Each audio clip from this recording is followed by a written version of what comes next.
Hi there, I'm Stan Baker, one of the hosts for Circle Forum, along with Shelley Steele and Steve Young. In this episode, we discuss a critical issue that's often overlooked in our educational systems: chronic absenteeism. Understanding more about the non-punitive approach to absenteeism can make a profound difference in the lives of our students. It can help you create a more inclusive and supportive school environment. Now, if you're currently grappling with chronic absenteeism challenges in your school, then this episode is for you because it can help you foster a culture of empathy, understanding, and connection. Some of the main things we talk about. 1, the shift from punitive to restorative approaches in addressing absenteeism. 2, building relationships with parents and communities to tackle absenteeism. 3, practical strategies and tools for reducing chronic absenteeism.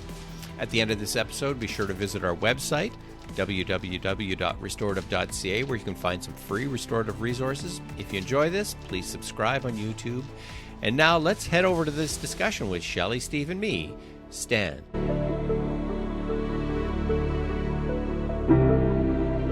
I got a lot of articles that come across and through my inbox, and one that's come across recently really caught my attention because it talks about schools using a non-punitive approach to tackle chronic absenteeism. And as soon as it said non-punitive, it had my Mhm. attention because it really fits with a restorative and a trauma-informed. That's what they talk about in this article, a trauma-informed response to chronic absenteeism. Yeah, they talk about shifting our mindset, which is, we've talked about that a lot before, but shifting our mindset from compliance approach to attendance to understanding what's happening and asking the community, your school community, what's happening for you. So are you suggesting that we have to start with ourselves on this as staff in various schools? Yeah, that we may not have all the answers. We What? may not. Yes, We may not. We don't have maybe all the questions haven't been asked for us to have all the right right. answers. But the whole idea of compliance versus not the trauma-informed approach, we've had this conversation about restorative practices in the realm of student discipline. And this is 15, 20 years ago, where if we make the rules tough and we get tough on people and zero tolerance, then they'll start to comply. The same was thought of for attendance too. Let's get tough and we'll start charging these parents because the kids aren't coming to school. Well, nobody's charging anybody's parents. When was the last time a parent ever had to pay a fine because their Not kid done didn't come to anymore. school? No. It's not done anymore. Nobody has the political will to enforce it or the court time to do it. And so we really have to stop this whole threatening attitude of, if your kid doesn't come to school, we're going to do this and this to you. And let's just go full circle. And that's what the article is saying. Let's forget all that stuff. Let's look at it as there's some reasons why these kids aren't coming to school, and take that trauma-informed approach, which basically says something has happened that we don't understand. We need to understand that before we can come up with maybe some solutions. And they talk about in that article about building those relationships with the parents, and reaching out to them and trying to figure out what is the reasons for the attendance problems. Why aren't the kids coming to school? And I said, what can we do to help? Asking questions, which is the restorative approach. Let's ask some questions and then figure out where we can fit into the solution, not assume that we have all the answers. My experience about asking those kind of questions is, I always couch it with, I may not have the answers and we may not be able to do everything that needs to happen, but let's start the conversation and go from there. And people don't expect you, just because you ask the questions, they don't expect that you're going to fix everything. But it goes a long way to being heard. And often we may not be the person, but we can connect with somebody else that might need to support that piece of things. But people don't expect, just because you're asking the question, that you're going to figure it all out for them. That really hasn't been my experience. They're more pleased that you are asking, and they're more willing to work with you and move forward on that, whether that's a plan for your student. And this article talks about that, a plan around absenteeism, or tapping into other resources. Having said that, we do have to recognize that there has to be some focus put on, you need people to do these kind of things, right? And this is one way where our systems are often pulling these people out and cutting back in those areas, but yet then we're concerned about kids not coming to school.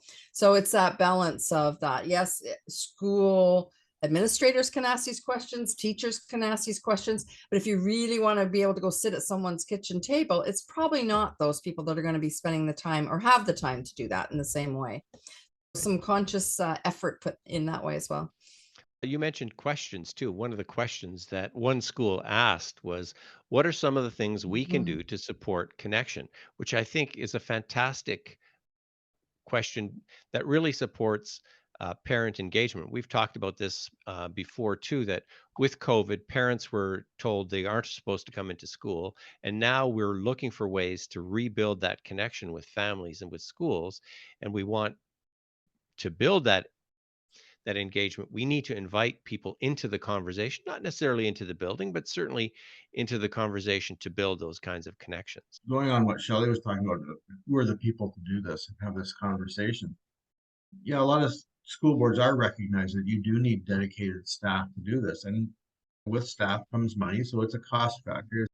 Is this a high enough priority that we can move some funds into it so we can get people to go knock on these doors and meet people and ask these questions? The next thing is, if you keep asking these questions and you're getting a lot of the same answers, you know what? Now I can go to somebody and say, look, I've had 8, 9, 10 people tell me this is the reason that their children are absent quite often. Is there something we can do about that? Because it's the same answer. So when you ask the questions and you start getting the same answers, now you can start to formulate some responses to those answers. And these days, a lot of it has to do with transportation. But maybe it's not transportation. Maybe it's the time of the day of your school. Maybe there's all sorts of reasons. And it doesn't mean you can make that change right away, but at least you can go to the right people and say, there's a lot of people missing school, and this is what they're telling us why. Can we do something about this? But I do like the idea of putting people in charge and making that their task. It's just, how do we convince people that control the purse strings that that's an important piece? And in the article, it talked about a school district in Kansas that actually started to do direct PD to their staff, recognizing that, yes, we need some dedicated people, but everybody from teachers on down can, if they're all singing from the same song sheet, are going to say the same things. Let's do some PD. And what they call is a multi-tiered approach. From the bottom to the top, everybody needs some training in this. But if we can train all our teachers and support staff and workers in how to build relationships, then maybe we don't need as many people at the top of the tier to actually be going knocking on doors and visiting schools over time. It's not going to happen right away, obviously, but over time, maybe we can reduce that chronic absenteeism rate, and we can really focus on some of the other issues in schools. Know anybody that does that kind of PD, Steve? I can probably put together a list of one for you. Yeah, All no, right. facetiously, obviously that's what we do, but I think it's important that for people that control the purse strings, that they read articles like this and they realize that this isn't just us talking because we think it's important. There's actually a lot of empirical studies being done to show that this is important, and that yes, there's a lot of priorities, then it's pulling us here and there. But I still do honestly believe that some schools have the ability, some school boards have the ability to direct funds in areas that they think are a high priority. And if attendance is not the highest, if attendance is falling down the list of priorities to what the ministry is dictating, then maybe the ministry needs to start thinking about their level. What's the old thing? You got to bubble up from the bottom before the top realizes it's getting hot down. We've talked about this before, about looking at your younger students and again making those connections, and again it leans on the parents' connection to the school. It talks about bringing preschool programs or play dates in, bringing people into the school, the community into the school before their students will be attending there, to start to build that connection. We have seen that in Ontario with a lot of the early on programs moving into schools where there's been extra space, and they're in a wing of the school that's not being used anymore. And that's exactly what that is doing right now. Parents are coming in here a couple of years ahead with their student. They're not entering the main school part, but they're entering the building and how that feels. So you're building connection. So although using space was probably part of it, it is also the connection part, that this is my community school and I do belong here. And when we talk about student success and student success plans and planning for student success in attendance, we've done some work with restorative conferences for attendance, taking a bit of a more formal approach to setting up the meeting, preparing for it, running the meeting, and then follow up. We've also done some work in a very simple process called a 5-step circle, which gives you, again, a bit of a structure for a conversation on problem solving, all based on restorative principles of voice, agency, and connection. Being able to do a circle with a group of parents, just as an information gathering. So they know their voice is being heard. They're hearing other parents wonder about the same things. They see themselves being heard by somebody who may be able to make some changes or provide something that they had never had been considered before. Just that alone, having, whether you call it a community forum, whether you call it a parents meeting, but the format, restorative practices shows us the format to have that kind of meeting so that people actually do feel heard.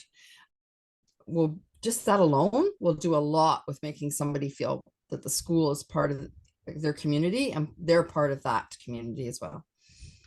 The thing about a compliance model, which is where we functioned for many years, from picking kids up off the street and dragging them to what we used to call training schools for not being in school, that went on for decades. So those laws and those rules all changed, but the mindset hasn't changed with it. And there's no, the teeth, if you will, are not there for compliance, and not that they should be at all. But the mindset's still there that people will just do this because they're supposed to. And if they don't do it, then we have other attitudes and things about it, because there isn't anything to make people comply to be at school. That's not working. So we do have to go from this connection and the relationship building way to want to be at school, rather than think we're going to make somebody be at school. The punitive mindset or the compliance mindset, what happens now is we still expect somebody else to make them, whether that's an attendance counselor, whether that's somebody, will make them come to school. It isn't the way it happens. And there's still that expectation. And then people feel let down that I've done my pieces and they still haven't made them come to school. So it's just circular that way, and nothing changes. Students don't come to school that aren't going to come to school unless an intervention happens in some way, and then we see some success.